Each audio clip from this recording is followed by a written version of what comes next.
Hello, my name is Charity Кейс. I'm a London-based creature creator, and today I'm going to be turning into a fantastical, fabulous disco fish. The disco fish is going to entail blue skin, scary, horrible bag eyes, and lots of sparkles. So my first stage of preparation is going to be tying back this mane and having a little shave. Charity Кейс is a mythical being. She's bubbly, she's fun, and she's quite scary as well sometimes. I've been doing drag for close to 7 years now. The first couple of years were more just experimenting with makeup and costume. It's lots of metalwear, chains, bows, ribbons, ruffles, and lots of crystals. So now I'm gonna mix my foundation in my gorgeous palette.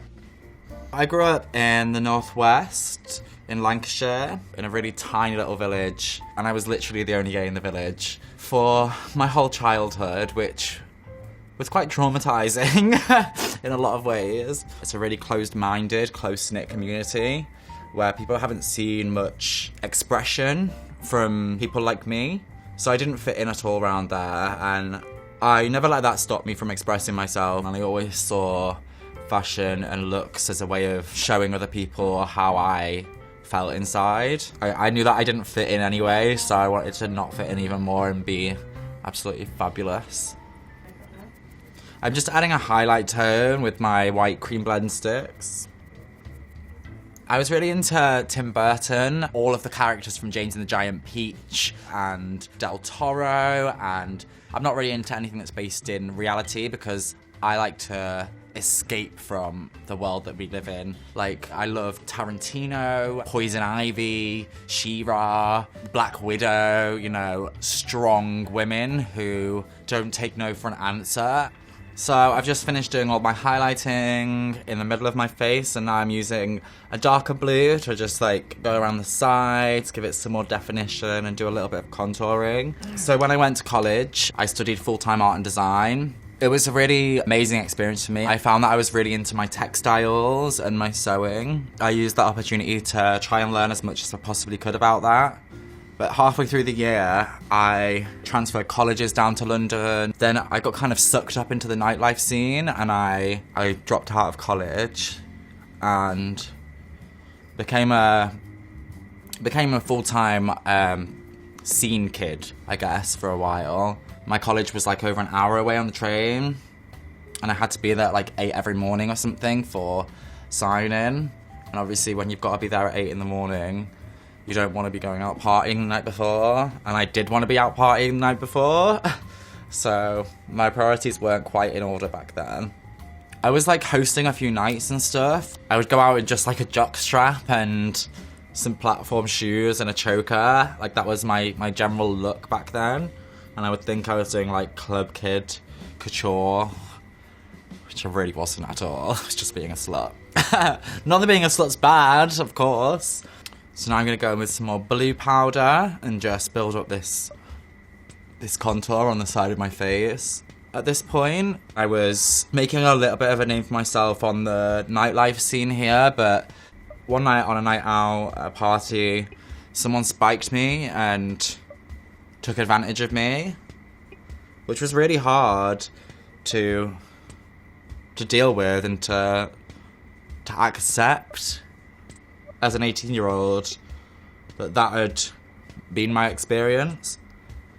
A few months down the line, I was very, very sick, and I ended up being diagnosed HIV positive from this experience, which was really quite traumatizing and hard to accept and to understand.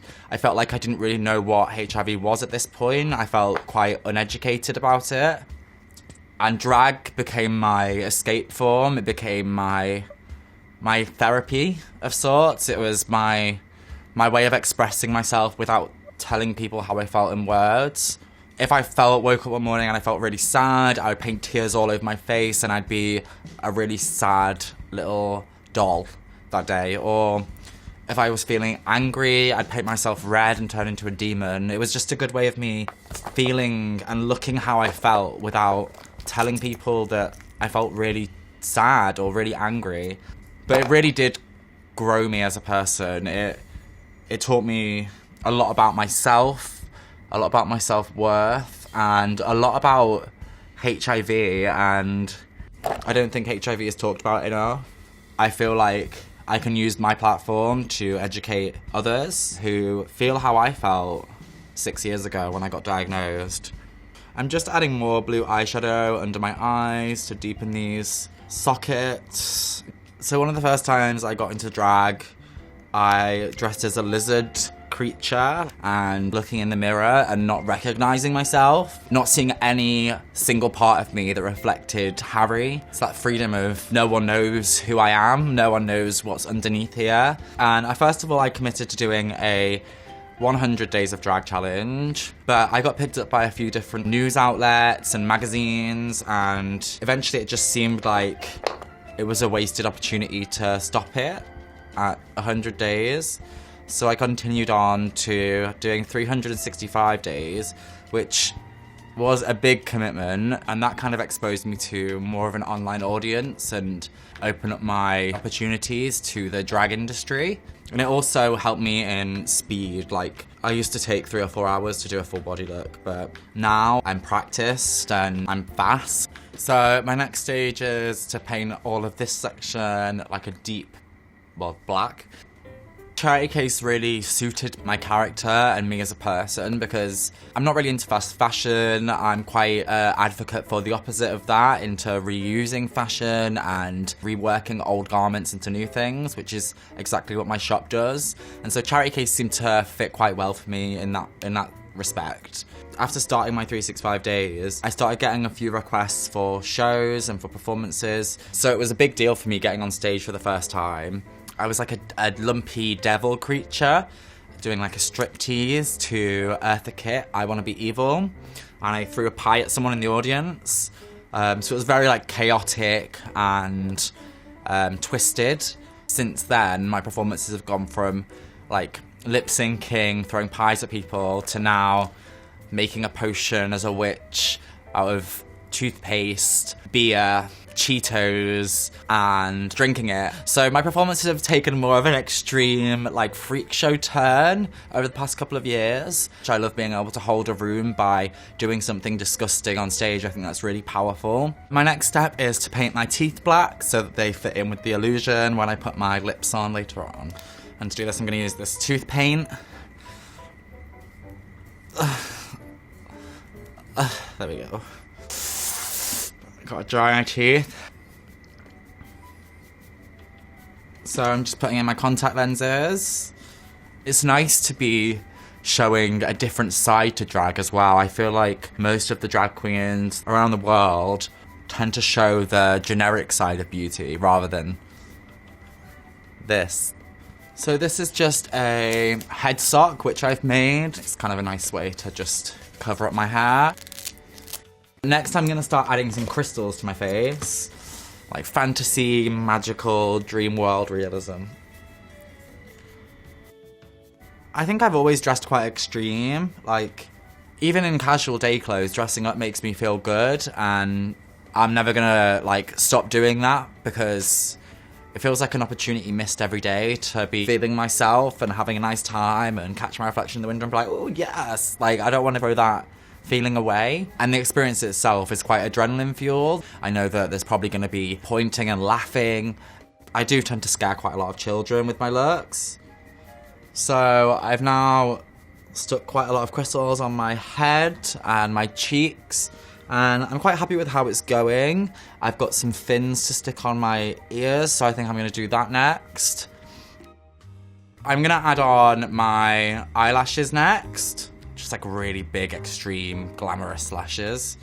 So this is my mask, which I made this morning out of some foam and some pink tights, which I sewed tubes in and stuffed. So I'm gonna hook it around my ears to finish off my fish fantasy.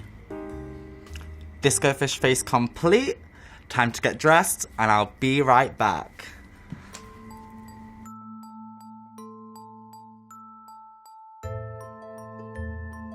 Welcome back! I just put a little number on for the disco tonight.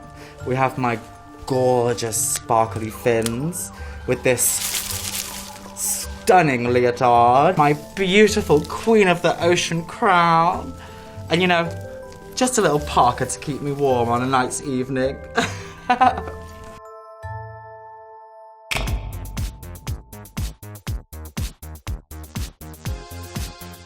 I think that the limit is your imagination. If you've got a good imagination and you're creative, then you should be able to make anything like fantastical or mythical. I found a way to live my life as a new character every single day. I like to escape from the world that we live in by being a monster from another realm.